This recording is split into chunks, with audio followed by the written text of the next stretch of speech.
আইলাম তো জলিল কানার এলাকায়, যদি জলিল কানা দেখে তাহলে তো পিন্ডার কিছু থাকবো না। হেন তাড়াতাড়ি আনেন গো ভাবি, ভিক্ষা আনেন। 10 বাড়ি ঘুরা লাগবো, আটটাতে ভাল লাগে না। ভিক্ষা তাড়াতাড়ি আনেন, 10 বাড়ি ঘুরা নাগে, দেরি করা যাবো না, টাইম কম।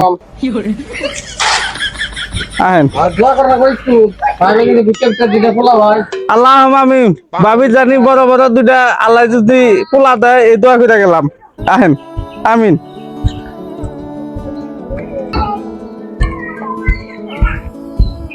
উস্তাদ আঙ্গারের মতো ভিক্ষা করে রয়েছে ওই পাড়ার কানা। ওই কোন কানা রে? ওই শালার দেখতে শালাই আমার এলাকায় এসে ভিক্ষা করবা। ওই মাহফিদুল ওই আমার হাতলে নিয়ে এসে শালার দেখে দে, শালা আমার এলাকায় ভিক্ষা করবা হয়েছে। হ্যাঁ ওই হাতলে দে দে। কাম সারছে জলিল কানা তো দেখে হালাইছে, তাড়াতাড়ি বাগি। শালার দমলার কানা ওটা যে যাইরে